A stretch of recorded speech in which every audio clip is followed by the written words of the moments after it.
Halo guys, balik lagi di channel gua. Kali ini gua mau bahas tentang om-om psikopat yang suka modif-modif bagian tubuh orang ya. Yang lebih tepatnya dia melakukan malapraktik dan bukannya malah berhasil, tapi malah makin hancur cuy. Ayo kita bahas.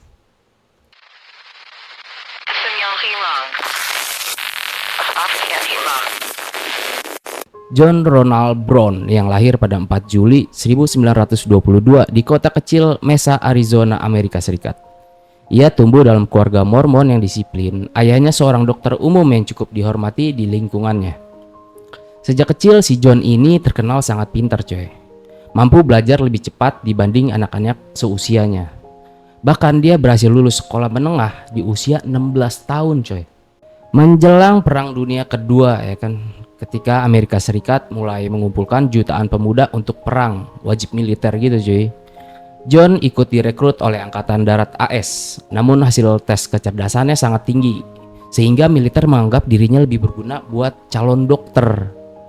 Ia kemudian dimasukkan ke program Army Specialization Training Program, atau ASTP lah ya kurang lebih.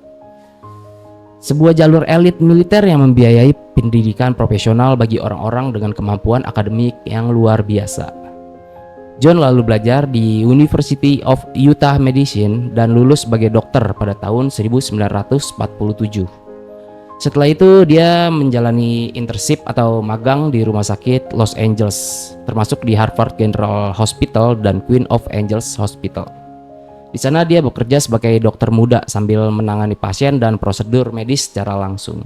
Setelah masa pelatihannya selesai, si Brown ini menjalani tugas sebagai dokter militer di berbagai wilayah terpencil, seperti di Alaska, Hawaii, dan Kepulauan Marshall.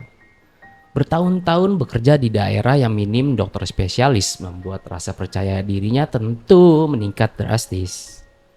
Dia terbiasa mengambil keputusan medis besar sendirian tanpa pengawasan senior-seniornya cuy.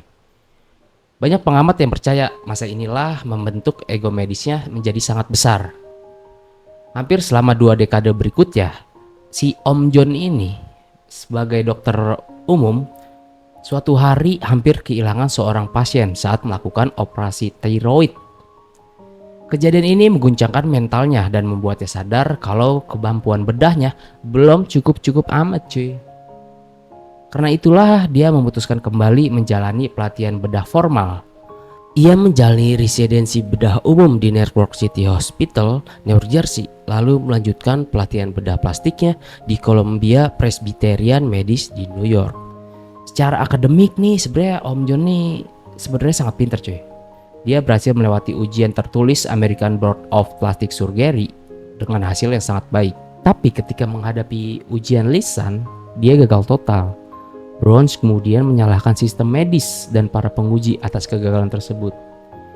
Dia menolak mengikuti ujian ulang dan mulai percaya bahwa dirinya nggak butuh pengakuan resmi untuk melakukan operasi. Aneh kan? Pada awal 1970-an, Brown kembali ke California untuk melakukan operasi pengubahan gender.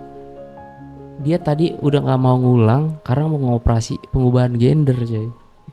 Untuk pasien transnya ya karena operasi semacam ini sangat sulit didapatkan karena rumah sakit besar memiliki aturan yang cukup ketat.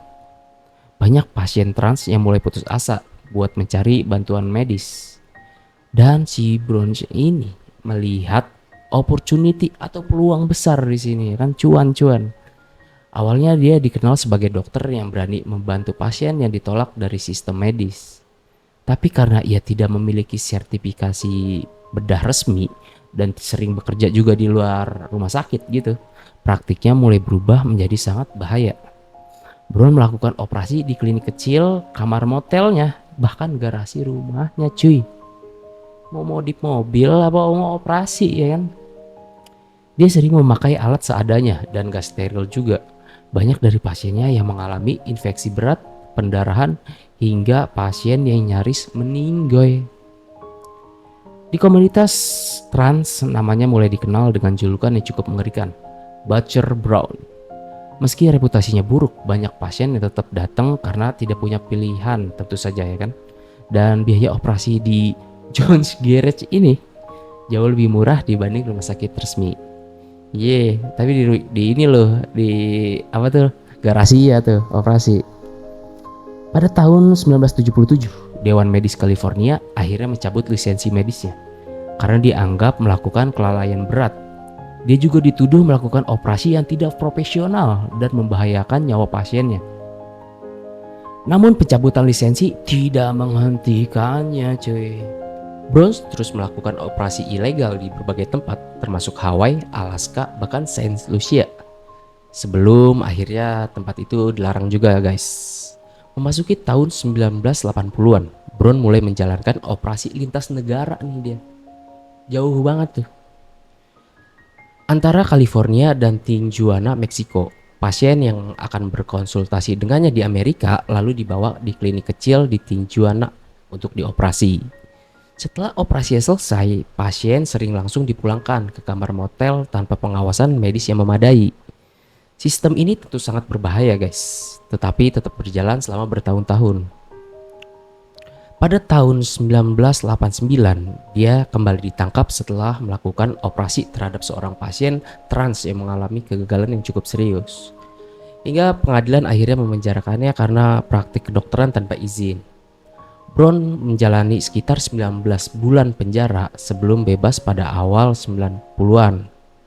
Setelah keluar, dia sempat bekerja sebagai supir taksi karena kehilangan hampir seluruh sumber penghasilannya. Namun, di titik yang paling gelap dalam hidupnya terjadi pada Mei 1998. Seorang pria tua yang berusia 79 tahun bernama Philip Bondi datang kepada dia nih. Bondi menderita psikologi yang langka yang dikenal sebagai BIID, yaitu dorongan obsesif untuk mengamputasi anggota tubuhnya sendiri. Tidak ada rumah sakit resmi yang bersedia melakukan amputasi tersebut. Akhirnya Om Browns ini nih cuy yang setuju nih buat ngelakuin amputasi kakinya Bondi. Di kaki kanannya cuy diamputasi dengan bayaran sekitar $10.000. Operasi dilakukan dalam kondisi yang sangat dipertanyakan karena setelah operasi si Philip Bondi ini meninggoy cuy. Jadi baru selesai diamputasi hari ini, besoknya meninggoy. Meninggal di kamar hotelnya di National City, California. Tubuhnya mengalami infeksi berat. Hasil autopsi menunjukkan jaringan kaki yang diamputasi tidak ditutup dengan benar, sehingga infeksi mematikan berkembang dengan sangat cepat. Kemudian polisi menggerebek tempat tinggal si om-om psikopat ini dan menemukan handuk bekas operasi, kasur, obat anestesi, alat bedah, hingga ke video rekaman operasinya cuy. Kasus ini mengejutkan bagi Amerika karena Brown tidak hanya dituntut atas malpraktik, tetapi langsung didakwa atas pembunuhan tingkat 2. Jaksa berhasil meyakinkan pengadilan bahwa Brown sudah memiliki sejarah panjang atas tindakan sembrono dan tetap beroperasi walaupun dirinya tahu tuh itu membahayakan pasiennya. Pada akhirnya John dinyatakan bersalah dan dijatuhi hukuman 15 tahun di penjara hingga seumur hidup. Dan setelah beberapa lama nih dia di dalam penjara, kesehatannya menurun. Tubuhnya juga dipenuhi penyakit komplikasi medis. Antibiotik yang diberikan nggak lagi efektif nih cuy.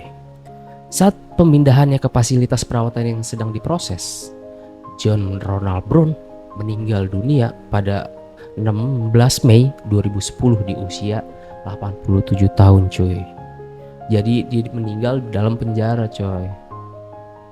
Ya makanya serem banget ya kan di zaman-zaman dulu gitu, banyak malapraktek kayak gini. Harusnya juga pasien-pasiennya si Johnny pergi ke psikolog kalau menurut gua daripada ke tempat-tempat kayak gini. Atau kalau enggak di rumah sakit resmi dah gitu ya kan. Daripada dokter John yang kagak jelas di garasi tuh modif mobil loh ya kan. Oke guys, thank you banget yang udah nonton dari awal sampai akhir. Jangan lupa like, comment, dan subscribe guys. See you.